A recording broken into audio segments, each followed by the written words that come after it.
wanted to say hi to everybody who's on the Zoom today. I'm Alex Sachs. I'm the Executive Director of SCAD FASH and Atlanta Exhibitions and part of the Guest and Gusto team. And wanted to say hi. And one of the, I can say like really silver linings of the pandemic is the generosity of artists and designers and other creatives who are joining us through Guest and Gusto, talking about their work and letting us know kind of how they are adjusting to the new normal during this very unprecedented time. And so today I'm really delighted. We're being joined in Hudson, New York by Jeffrey Gibson and two SCAD alum who work very closely with him, Kirby Crone and Bill Singer. And also by Todd Schroeder, who's a professor of painting, and he's joining us from Savannah. And I'm going to turn it over to him, and he's going to provide some introductions. Hello, everyone, and thanks for joining us today. Since we have three visitors with us today, Jeffrey and Kirby and Bill, I'm going to read their bios here to start, and then we'll jump into the presentation. So Jeffrey Gibson is a multidisciplinary artist based in Hudson, New York. His artworks make reference to various aesthetic and material histories rooted in indigenous cultures of the Americas and in modern and contemporary subcultures. In his paintings, sculptures, and performances, he merges elements of geometric abstraction, minimalism, and mid-1970s pattern and decoration movements with Native American iconography, including powwow regalia, intricate beading, trade blankets, and stretched elk hide. Gibson's work is held in permanent collections of many major museums, including the Museum of Fine Arts in Boston, the Smithsonian National Museum of the American Indian in Washington, D.C., Crystal Bridges Museum of American Art in Bentonville, Arkansas, the National Gallery of Canada in Ontario, and the Denver Art Museum. Gibson is a recipient of the 2019 MacArthur Foundation Genius Grant. In 2016, the SCAD Museum of Art presented A Kind Confession, the artist's first Southeast solo museum exhibition. And the last time I think I saw Kirby. Recent solo exhibitions include Jeffrey Gibson, Like a Hammer, organized by the Denver Art Museum, and This Is the Day, organized by the Wellham Museum. Other notable exhibitions include, and I know I'm gonna mess this up, the anthropophatic effect. All right. Great. 2019, that was at the New Museum in New York. Look How Far We've Come, 2017 at the Haggerty Museum of Art in Milwaukee. Jeffrey Gibson, Speak to Me, 2017 Oklahoma Contemporary Arts Center, Oklahoma City. His work, Because Once You Enter My House, It Becomes Our House, may be seen this summer at Socrates Sculpture Park in Long Island, New York. Commissioned as part of the Monument Now series, the project addresses the role of monuments in America and American society and commemorate underrepresented narratives such as the diasporic, indigenous, and queer histories. Jeffrey has curated indigenous-led performances over the next few months to activate the monument. And we'll see some examples of that when we get started here in the slideshow. Today, he is joined by SCAD alumni Kirby Crone and Bill Singer, also SCAD alumni. Kirby Crone is a Texan transplant in New York State. She graduated from the Southwestern University in Georgetown, Texas in 2012, where she studied studio art with a focus in painting and went on to SCAD for her master's degree in painting. After graduating in 2015, she made the move to Hudson, New York to work with Jeffrey Gibson. There, she is the production manager of painting. In the past few years, she has led multiple teams in murals for Gibson's exhibitions at world-renowned museums, including the Brooklyn Museum, New Museum, and Mass MoCA and MACBA. After we see the presentation of Jeffrey's work, we're going to take a little bit to talk to Bill and Kirby and Bill about their sort of the way they work with the studio at Jeffrey's.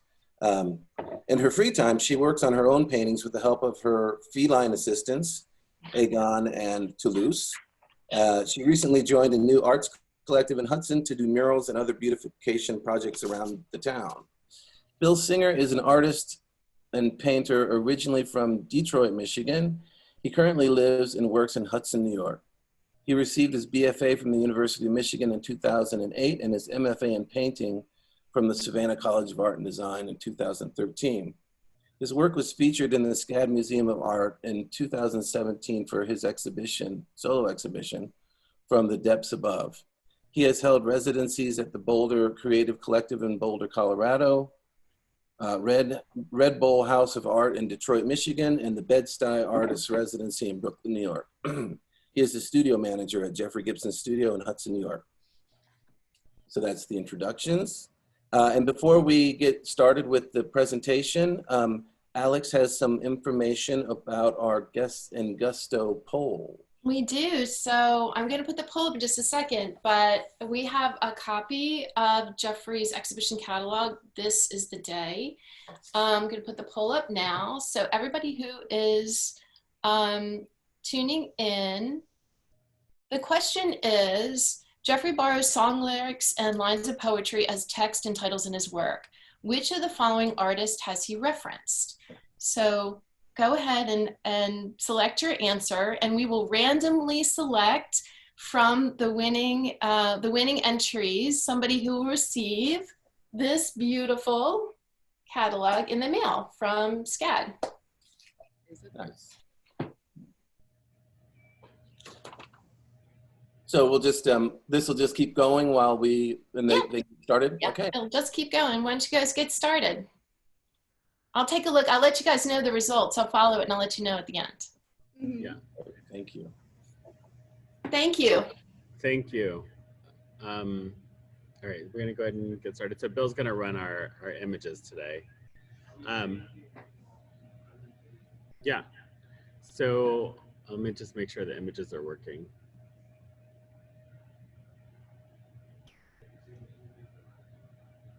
Is the poll in the center of your, is the poll interfering with the presentation? It was in the center, I closed ours. Okay, I'm gonna go ahead and end it.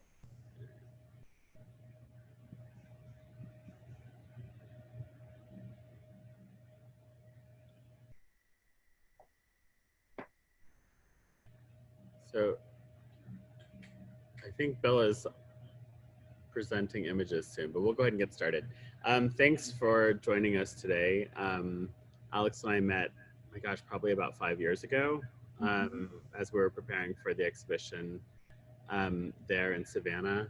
And I've known Kirby, my gosh, I met Kirby in 2012 and before she went to SCAD. And so she was my studio assistant, my only studio assistant in Brooklyn, New York. And then she went to finish her M.F.A. And I invited her back on her winter breaks to come help out with projects, and ultimately that led to her coming here and joining the studio.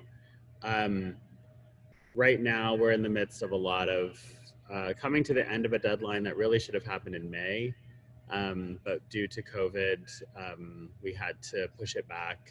And so we're finishing up that body of work probably in mid-August. We have our first photo shoot next week. And now Kirby is in the beginning stages of working with me on some new experimental bodies of work. And by that just meaning like trying to continue some of the language that we've been working with, but then trying to morph it a bit. And so you can see that in the background behind us. And I don't know if we'll get to that later or not. Last Friday, less than a week ago, the first performance happened at Socrates Sculpture Park. You're looking at the image here of the monument that is titled, "Because Once You Enter My House, It Becomes Our House," which is a lyric taken from Can You Feel It, produced by Larry Hurd. And Chicago house music is a huge influence. There's probably a few kind of, styles of music that are hugely influential on me, but house being one of them. And so this is the structure. It is 21 feet tall at its highest point, and the bottom footprint is 44 feet by 44 feet. So each level is 7 feet tall. And this is something that has been floating around in my head for really probably since my 20s. And it was when I researched Mississippian culture, which is a southeastern civilization pre-Columbian civilization. And there were these architectural structures that kind of populated the cities, and many people don't know about them. It's a little contentious because in terms of the discovery of North America, the supposed discovery of North America, there is rarely an admittance that there was a fully realized civilization that existed before that point. And from an anthropological perspective, that would really change the way we think about history. And so these structures that existed in what is now Illinois, Mississippi, that area of the country, you'll find, and there was, there was government, there was water, there was kind of social hierarchies in society, there was currency. And so anyhow, that's where that kind of ziggurat form comes from. And it has all of the similar questions, like it does look a lot like Aztec architecture, but it has a lot of the similar questions, like how were they built? How would this kind of huge structure have been built? Because they're quite massive, much bigger than this. So for me, I just wanted to work with the same language. Abstraction has always been important to me. Finding ways to merge abstraction with content has always been important. It's something that I've pursued in almost everything that comes out of the studio, and text. So on this ziggurat, on this side, it says respect Indigenous land. The three other sides say powerful because we're different. The future is present. And the last one says numbers too big to ignore. So we can go to the next slide. So part of this was creating a monument to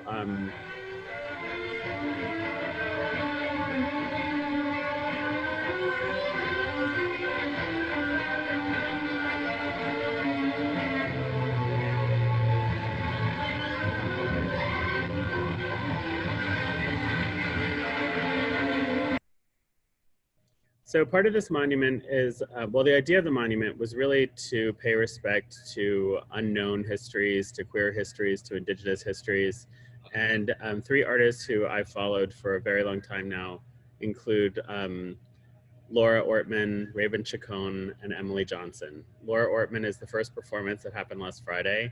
And this is her from a drone perspective. She is a classically trained violin player, also plays a traditional Apache violin, and she uses a lot of reverb and pedals to kind of create and build sound until it becomes really abstract. And I always think of it like it's a kind of abstract narrative of the universe. I just love listening to her music and the way it makes me feel and kind of how it places me in space. But it was really remarkable. We had a lot of cameras. And I encouraged her to play the structure like an instrument. So the beginning of this begins with her banging on the steel structure on the interior of the space. And that was a big deal, was that we could have the interior engineered. I mean, to say engineered is maybe overstating it, but we have the correct interior structures that it can handle. You know, we could put, I don't know, good 50, 60 people onto the structure and it would be totally fine. So it will have other lives after this, after Socrates. And you can see the photographers and the videographers there. We had about 5 cameras going, maybe 6 cameras. And so that footage will be edited and will be released in a couple of weeks for the full performance. That was really very special. And also there was a land acknowledgement led by an all women's group here in New York City called the Indigenous Women's Collective. We can go to the next slide. This is me working just behind me here, working on the beginnings of these new paintings. For anyone who's familiar with my work, it has gotten so perfectly crisp over the past couple of years. And everyone here in the studio knows I use the word, let's make it perfect, regularly. That doesn't always mean that everything is exactly perfect, but it means that I like to see this attempt at, you know, all the measurements. Kirby is a genius at figuring out how to take my wacky measurements and making them reality. We've got a whole slew of rulers for any possible dimension. But anyhow, I wanted to kind of, you know, I'm using the word, I want things to get a little messier and just start with some of the other painting histories that I'm really in love with. I love staining, I love spills, I love pours, and they haven't really found their way in. So I decided to use them as the starting point. And we're also starting this next body of work on unprimed canvas, just to kind of, I don't know, I guess force the painting to kind of have different kinds of surfaces throughout the painting. And also, they're not planned entirely from the beginning. These will be completely process-based paintings that are just built over time. We can go to the next slide. Tape, lots and lots of tape goes on in the studio. During times of COVID, we have to make sure there's tape supplies. So Kirby had to source it in multiple places at a point, but I think we're stocked. This is a recent commission painting, and Kirby is really, when we say that Kirby is the manager of painting, we don't really have a team so much of painting.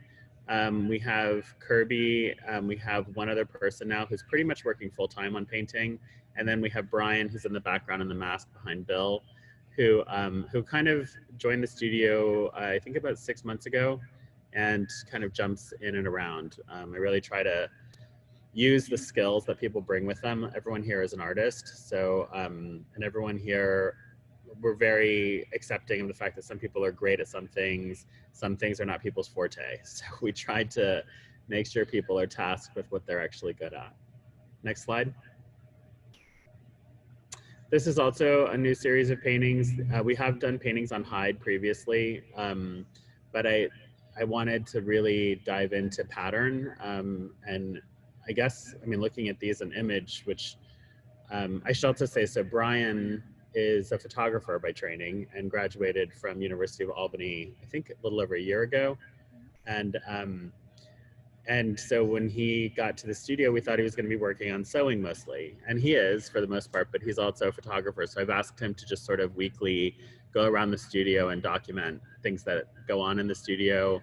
Everyone here is aware, but he's apparently quite invisible. No one ever knows he's doing it. And they all get dumped into a folder. So this is the first time I'm seeing these. Very, been looking at a lot of Bridget Riley, trying to think about pattern and the way that I use pattern and how to, I guess, complicate it, or what does detail or intricacy mean in the language that I've been working with.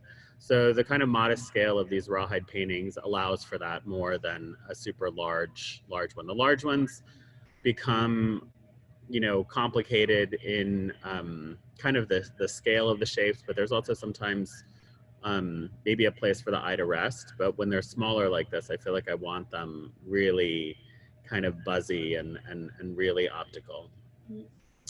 Next slide. Hide. This is the beginning of putting together the hide panels. The panels are simply plywood boards that are cut. I think these were even cut from a found piece of plywood in the shop. We go through a lot of wood. Henry Williams kind of manages our shop here. And this here is, I guess this would be a deer hide. Yeah, it's not an elk hide. And the hides, sometimes we've worked with hides for a long time. Kirby's been with me since the beginning of working with hide. And so we know when it starts to stink, and we know when it's a bad hide, and we have time to dry it out. But this is Kirby actually teaching Andy and Danielle how to work with hide. Next slide. Some of the handwork stuff. Andy Overton recently joined the studio, and people always ask, like, how do you find the studio assistants? And really, it's word of mouth. We don't really ever do searches. Everyone's come through a friend of a friend. And by this point, the people who have been here for 3 to 5 years, I think, is really aware of who fits in well here. Somebody who enjoys working with their hands, a lot of repetitive craft. We try to switch it up, but I do think it's important that it's something that, and there's also a social aspect to the studio. So I think finding people who kind of fit in here well. Andy is working on a large flower, which was assembled by Jose Chartier, who's another assistant here. And and Andy is sewing on these crystals, these holographic crystals onto the center of the flower. And the flower is something that emerged out of a series of quilts that happened last year, where we worked with a quilter. And I fell in love with the quilting. So then I thought, you know, we're returning back to the garments. And I was like, let's make these huge flowers. And so there's wires around the edges of the flowers so that they can be sculpted. And they kind of change the silhouette of the wearer of the garment. Next slide. This is LA working on a small figure, which actually looks like the front side of a figure, but it's actually the back side of a figure. These figures are also in production. They were meant to be completed in May, and this one I know is still in process and will be done probably sometime in the next month. And LA has been with the studio for, I believe, a couple of years now, and will be leaving to do his M.F.A. in performance art at SAIC, Art Institute of Chicago, this fall. And LA is a performance artist here in town. Next slide. Oh, wow, the Fringe. Okay, so the Fringe has gotten a little out of hand. We do so much Fringe, and thankfully people are really very good at it. The Fringe is hand knotted, and it sometimes can be as tight as a 1/4 of an inch grid, which is, when it's really ridiculous, we try to push it to 3/8 inch, which saves a huge amount of time. The base of this is a trade weaving, and by trade weaving it means that it was something that would have been commissioned by a trading post for sale, usually in the Southwest. And the reason I use those is because I like things that are an evidence of a market of Indigenous craft and Indigenous production. And so things like trading posts, although I can be really critical of them, also are evidence of there being like a source, a market, like a history of a market for both the aesthetics and the materials. And on this one, it says, "You'll be given love, you have to trust it," which could be another quiz question if you want to guess where that's from. Most people recognize it. It's Bjork. And just give it away. Okay, next slide. That's Jenny Getty, by the way. I should also say, can we go back for a second? So Jenny Getty is our production manager for all of the handwork in the studio. So her job is really to kind of be a liaison between me and all of the production assistants who are working on that. And she really puts together all of the steps of everything from beginning of a drawing to completion. And Jenny is also a printmaker. Next slide. So this is Kirby working on a mural at the Brooklyn Museum. This mural, I guess, took what, about 3 weeks? I mean, there was larger murals that took, yeah, 3 full weeks. And this one was pretty complicated for a wall painting. And the wall paintings, I remember we did the first one at the Haggerty Museum in 2016. And I remember when I saw it, I looked at Kirby and I was like, I don't know how we're gonna do this, but I know we're gonna get requests to do more wall paintings because they really are, they're different than painting on a canvas. You know, I've been offered, well, like, why don't you paint on the canvas and we can tack it up on the wall and we can save it. And there is something nice about the kind of ephemeral quality of a wall painting, that it's going to go away. And also just the kind of scale that it occupies the wall. So I think actually after this Brooklyn Museum show, which is currently not open to the public, but will be up through, I believe, January 2021, I know that we're beginning to work on a new, very immersive wall painted installation in the summer of 2021. Yeah, but the good news is, because Kirby has had to do a lot of communication with museums and things, we're trying to really learn how to assemble teams of people who can go in. Kirby's great at breaking down like what needs to happen first, what happens second, how to mark things out. And so Kirby doesn't always go in for the full installation now. She'll kind of pop in and manage it. And I'll come in intermittently and kind of just make sure everything's good. But yeah, next slide. Here it is at a later I believe this wall was 18 feet tall. Is that correct? Yes. I think it was 18. 18 by 20 something, yeah. I think it's 23 wide and 18 high. I hate heights. Kirby and I have done an installation before where we were 30 feet in the air, which I couldn't really handle anymore. So Kirby has gotten very comfortable in her cherry picker. Next slide.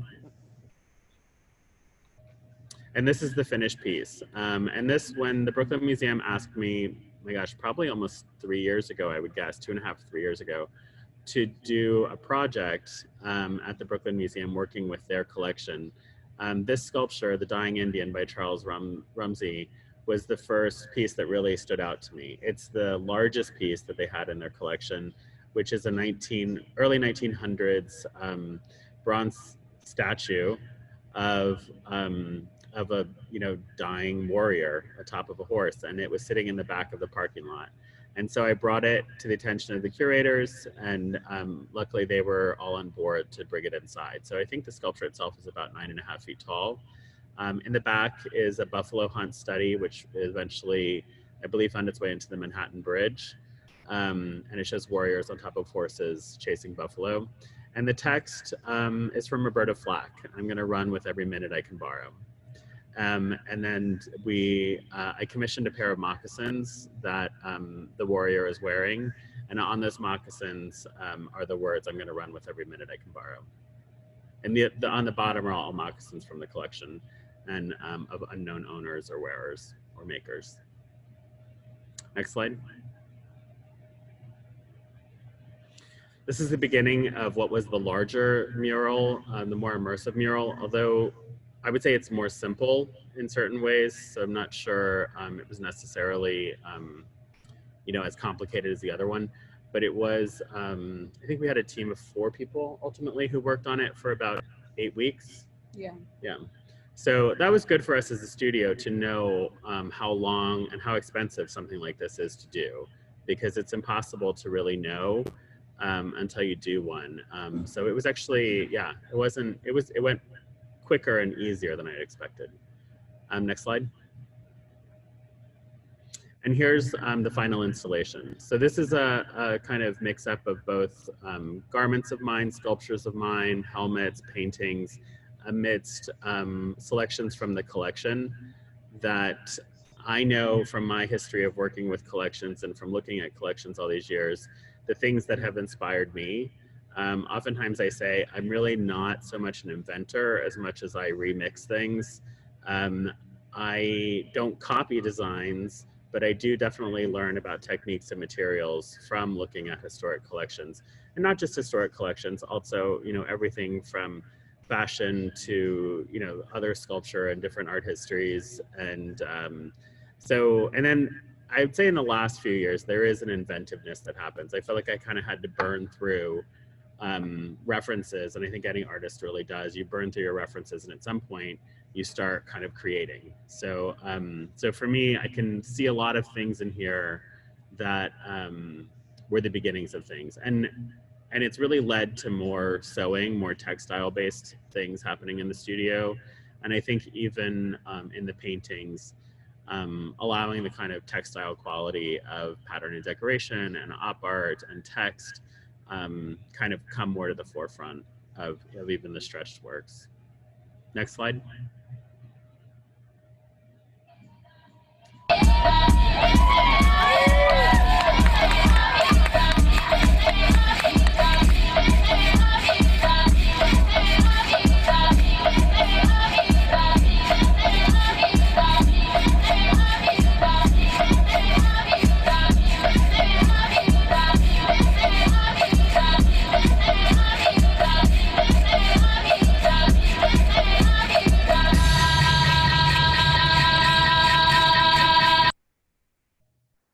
So that was a clip from a performance that happened actually the week before COVID shut down. I believe that was on I want to say the 7th, March 7th. And that's Sarah Ortegon, who I've worked with before in another video work from 2015. She is an amazing person, dancer, and Times Square Arts approached me, I believe almost 2 years ago, to consider doing something in Times Square. I was most excited by the monitors. So we decided to, well, I thought we had footage of Sarah that we could work with, but once we started editing, the resolution was not high enough. So we flew Sarah here to Hudson, and we filmed it right in this room here. For, I think we did all the footage in one day, and she wore 5 different outfits. And she's actually the person who put on the song Sisters by A Tribe Called Red. And so we all loved it, and I felt like it added a really contemporary touch to what is otherwise can be seen as a traditional dance. And this idea, it's a healing dance. The idea of putting it in the center of Times Square on 67 monitors and having her multiply into 180 different dancers was something that I thought was conceptually something that I would be very proud of doing. And then of course, when COVID shut down, usually these stay up for a month, and this video is continued, I believe up until the end of this month. And so I don't know, it's not necessarily ironic to me, but I feel like it's, I'm glad that it has been up during this time and playing. And the hand across Sarah's face is a gesture towards recognizing the missing and murdered Indigenous women's movement, which is what she wanted to dedicate this dance and this event to. And the same with the Indigenous Kinship Collective at Socrates Sculpture Park last week, also dedicated their land acknowledgement and have been raising money for Indigenous missing and murdered women. So we can go to the next slide.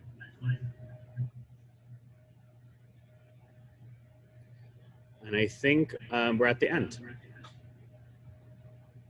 So we can revisit any of the slides, but I know I want to talk a bit to Bill and Kirby. I was telling Alex, my niece goes to SCAD currently and studying architecture. And yeah, a couple of questions that I know come up generally are, people ask, I'm very happy to acknowledge my team here. I have a team of about 12 people who work in the studio. I think right now we might be at 13. And everyone here, what it allows is for things to take time. Nothing is, even though we feel deadlines and pressure sometimes here, to have those hands knowing that things are always working, and especially during COVID when everything is slowed down. And it's allowed us to kind of, I think, engage in other parts of our life that we needed to during this time. And, everything is slowed down here, but everything has continued working. We have not had to let anybody go. We've continued employing people the entire time, and that's been important to me. And especially now, we have no idea what the future is like, I feel like. So anyhow, but yeah, I'll stop talking there, and I don't know, maybe I'll let Todd take over. Thank you. Bill or Kirby, do you guys have anything that you want to talk about? I'm seeing how incredibly neat Kirby is and like precise is so abstract for me, because if you've ever seen any pictures of her studio when she was in grad school, it was maybe the complete side of that. And my practice still is like that. Okay. But I can put it away and be very perfectionist here and like very detail oriented, and actually helps me let loose a little bit more on my own work. So it's a nice balance. Yeah, interesting. I will say that has been a point of contention between us over the years, though. If we've ever had moments of tension, it's been like, simple things like the sheen being too much and it needs to be more matte, or the paint being too thick, or like any of those things. And I think one of the best things about working with Kirby is we're able to, even disagree might be kind of overstating it, but we're able to kind of like see things differently and maintain a friendship and a professional relationship. And it's been really great. Right. And Bill, you said you started in the studio about a year ago. Is that right? Can you hear me? Yeah. Yes. So the Brooklyn Museum exhibition and Socrates that just opened were the first 2 projects that I really dove into once I got to the studio. It's been really nice the last couple months see all the stuff come together, see it realized in a I don't know, and it's like from its initial state to what it has become now, and just how I feel like relevant the piece, particularly Socrates, I think speaks to the time at the moment. But yeah. And you said are there 3 more performances planned for the Socrates installation? Yeah, well, there's, oh, go ahead, Bill, sorry. So we have Raven Chacon, who's scheduled for August 5th, who's also a musician, and a performance I believe is in October at Socrates. And then obviously the videos and documentation of those pieces will have some online presence as well. Right. I have a couple of questions here, and if anybody else has any more questions, you can just put some stuff into the chat. And these were coming in throughout your talk, Jeffrey, but one question here from Deb Oden. She asks, are the flowers made from painted paper or are they fabric? Oh, they're quilted fabric. So actually, the quilts, when they were being made, and we've made about maybe 12 of them, but we had so much extra fabric left over that we were just using what was available. So it's fabric that I design and have printed. And then there's another question here from Ann Schwartz. What is is there a relationship between queer identity and decoration / beauty? I guess for you. Oh, that's kind of a hard question, to be honest. I think, I'm definitely from the generation that was taught that there was nothing kind of inherent about aesthetics, relative to someone's identity or race. So I look at things like camp, for instance, and kitchen camp, like within LGBTQ histories. And I've gone through a few different versions, but one of them is, I think, when something is called camp by someone outside of that experience, oftentimes the person who made it with a sense of urgency, of trying to really communicate something that maybe there wasn't a word for, so we put a few things together to describe something, and then it gets described as camp outside of that, or kitsch. And so I think a lot about that, when you come from a history that has yet to be written, you kind of have to invent the way that story is told. And it doesn't have to follow the same kind of structure that maybe we think about. It doesn't have to be linear.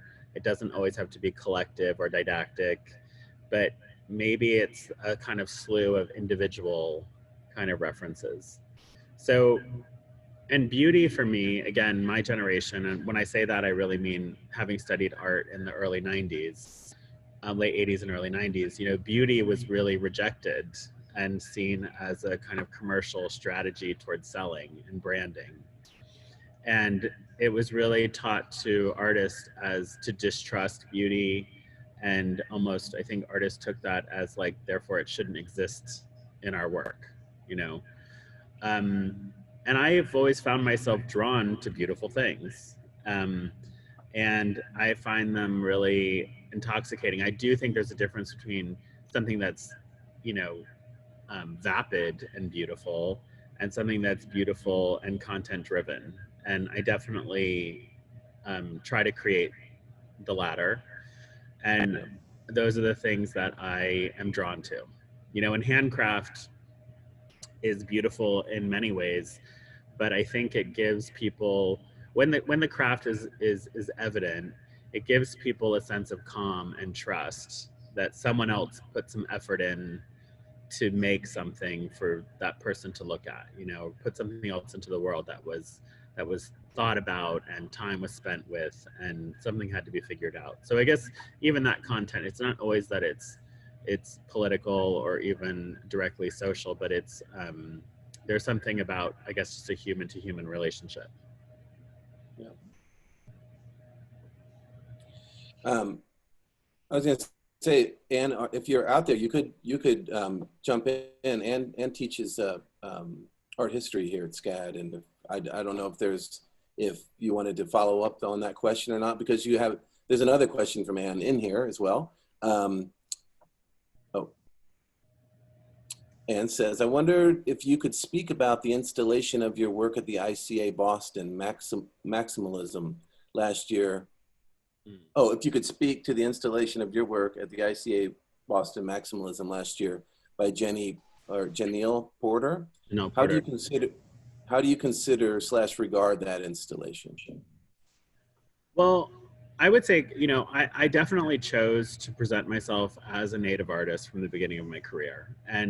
And so that came with a little bit of criticism initially, where people would say, you know, like, you don't want to pigeonhole yourself, or, you know, but I felt like the short version is that by the time somebody like Janelle and I had known each other for a couple of years at that point, or a few years, and she invited me to put me into this group exhibition that was about a maximalist aesthetic, I think it's important that these aesthetic histories that I work with, which may have never been thought about as a maximalist aesthetic, I feel like it was important for them to find their way into becoming a part of a conversation about aesthetics broader than Indigenous and Native aesthetics and materials and craft. And so that's just my kind of story as an artist, you know, to go from someplace where I feel like my content and my aesthetics maybe were not included in those conversations, to being a primary goal that they will be included in those conversations. When we talk about sculpture, we talk about monuments, we talk about identity, pattern, and decoration. That's always been important to me. And so that exhibition, I was kind of surprised to be invited. I know Janelle, and I know her background. You know, she very much, that is her. That exhibition is very much her. And so oftentimes, I think, and Alex, I don't know if you had this experience with me, but I try to get out of the way of curators when we're working together, because they've selected me based on what they've seen, and I'm interested in it being reflected to me what they see in my practice. You know, I'm not really making work to make an exhibition at a museum. I'm making individual pieces that are reflecting kind of wherever I'm at in my life and in my kind of world as an artist right now. And so I always think it's great when a writer, a photographer, a curator, a museum director is paying attention to what I'm doing and suddenly jumps in and says, like, oh, I think this would add something to this context. And generally, like I said, I try to just get out of their way and let the work find its way into the world. I definitely speak up if I feel like it's the wrong context, but. Right.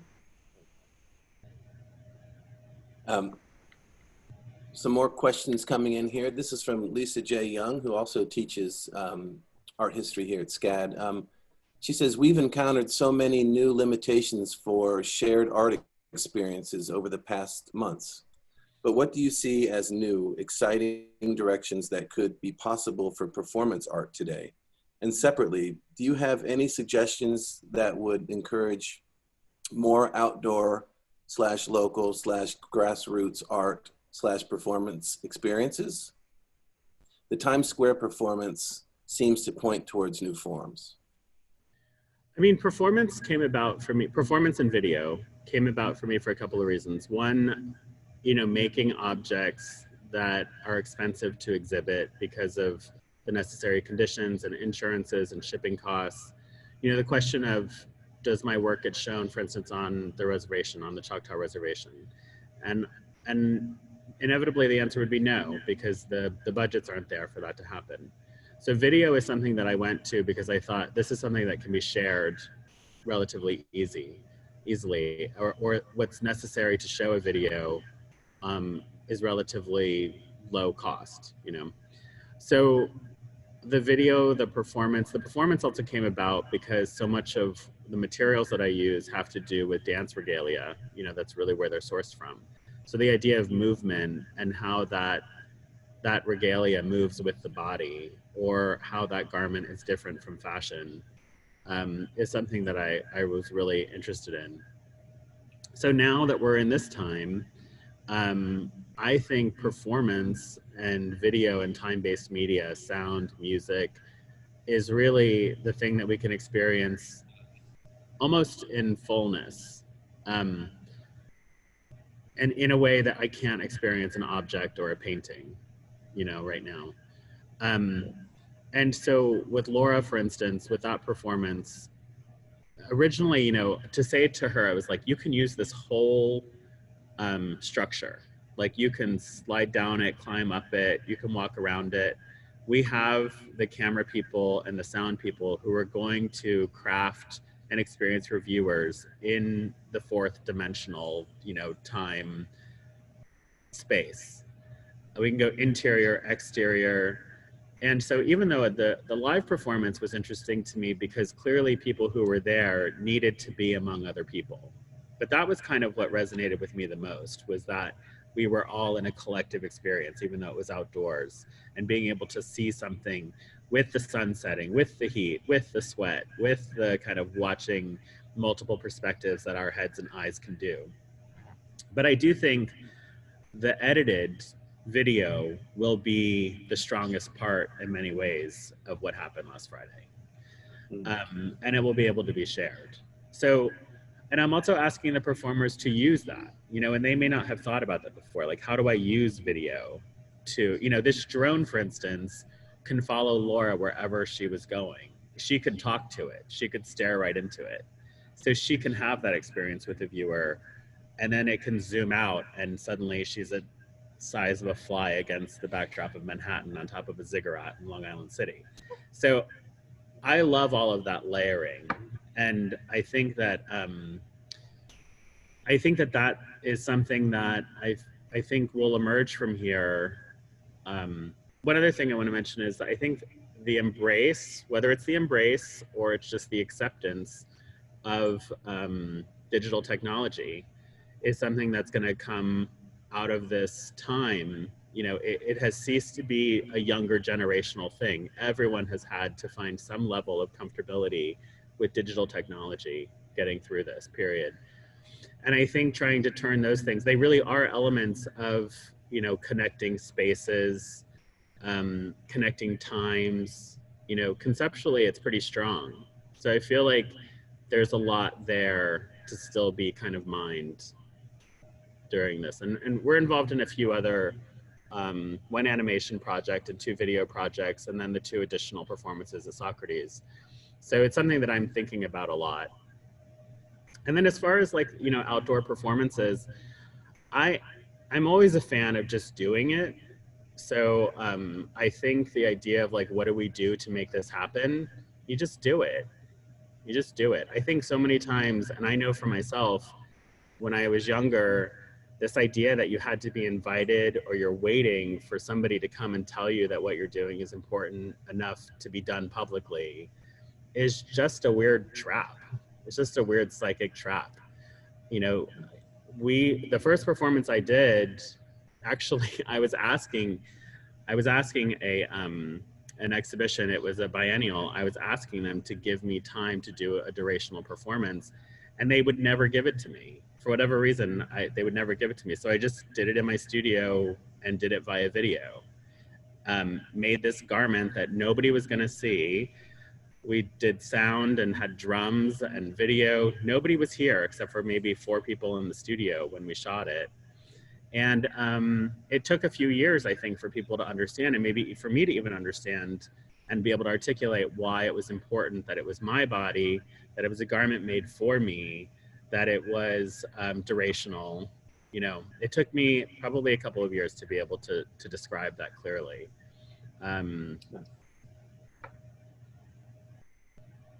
Yeah, interesting. Let me see, there's a couple more in here. This one is more of a comment than a question, but really interesting. I just wanted to say thank you for meeting with us today. I'm Dakota Sue, and I just realized during this meeting that in my entire school career, I've never actually heard from a Native American artist. It's amazing to see how you pulled from different tribes to create such full, beautiful, and meaningful work. I hope to see many more Native artists showcased in schools. Good. Then here's another one from a different person. In the monument we first saw, you talked about abstraction in music. I'm really inspired by the idea of listening as an art form. What made you include this in your work?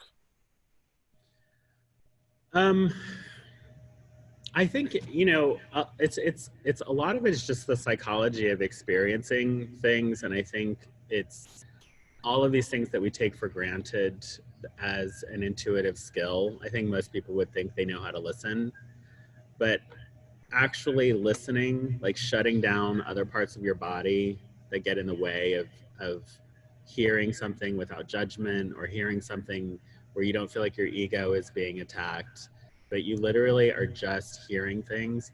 It's very much a learned skill, you know, and I don't think it's just about like what happens in your ears. It's paying attention, and paying attention, I think, happens in looking, in focusing, and accepting that you can look at something and it can seem that nothing is happening, you know, but if you look closer, or you listen more closely, or you can shut down those parts of your psyche that are getting in the way, you really do start to hear things. And I think you can't stay there. It's not sustainable to stay there, you know, in that kind of headspace. You have to kind of come back into a full sensory world. But that's what I think, being an artist or a creative person, you have to create that as part of your practice. You have to develop that counterintuitive skill of being able to listen and look. And it's part of what I think makes being an artist different than maybe another kind of role to choose, is you're choosing to really pay attention in a way that is sometimes even without an agenda. You know, I'm not listening to learn something, I'm listening just to hear. Yeah, really nice.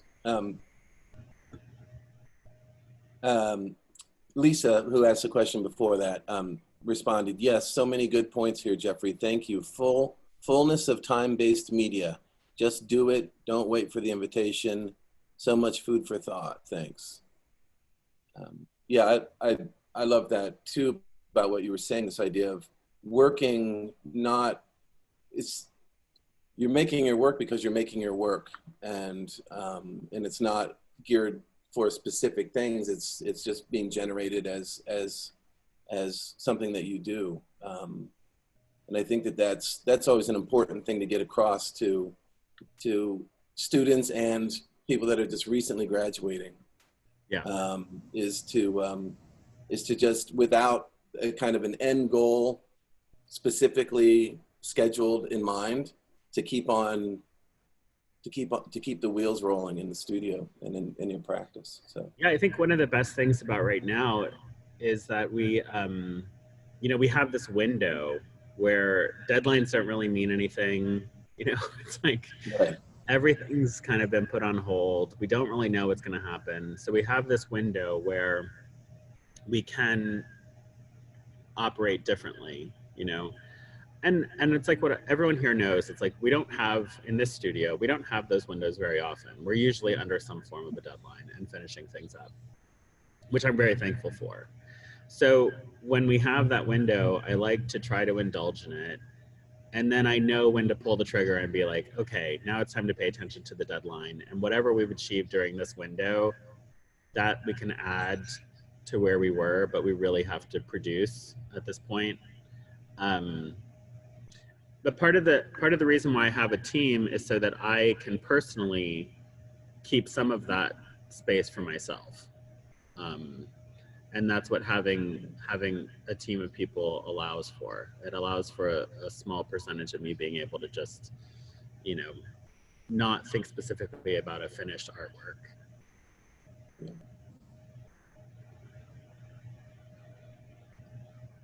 Well, oh, okay. Another question coming in. How many large scale projects do you have ongoing at once, or do you do per year? Well, so probably a couple of years ago, Denise Marconish at Mass MoCA asked me to do a large scale project, which this is an 18,000 square foot warehouse space, and artists are invited to take it over for a full year exhibition. And at the time, I had made some garments, but the idea of scale and how things can occupy space started to come into the picture and kind of forced me to think outside of, you know, a beaded object, for instance. So like, and the content of those beaded objects became important, and those can exist in projections, sound, collaboration, light, architecture, these things that are bigger, and their craft is not about an accumulation of single beads, you know, but they're kind of broader strokes. And so, you know, people here in the studio hear me talk about it, like we have a core studio team, which I would say we can't really grow bigger in the space we're in right now.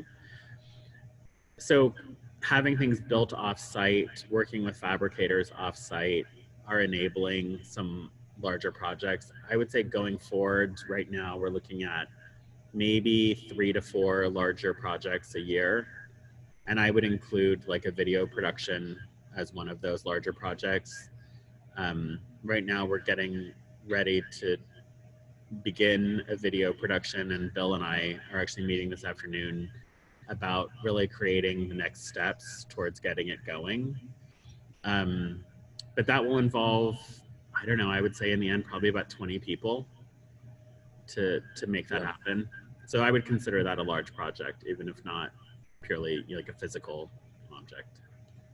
And Kirby, in fact, will be involved in some of the things that'll be used in the video. So trying to figure out when we can squeeze that in as well. Bill's got a lot of video background. Yes. Yeah. Cool.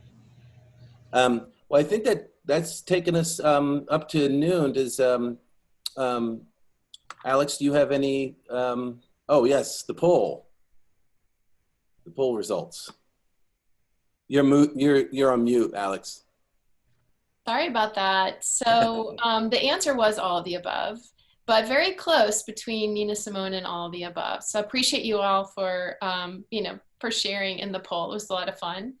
And just thank you so much to, you know, to Bill and Kirby and Jeffrey. It's great to see you guys again. And congratulations on all these projects. And, you know, we'll stay in touch, and we look forward to seeing, you know, what's on the horizon for you all.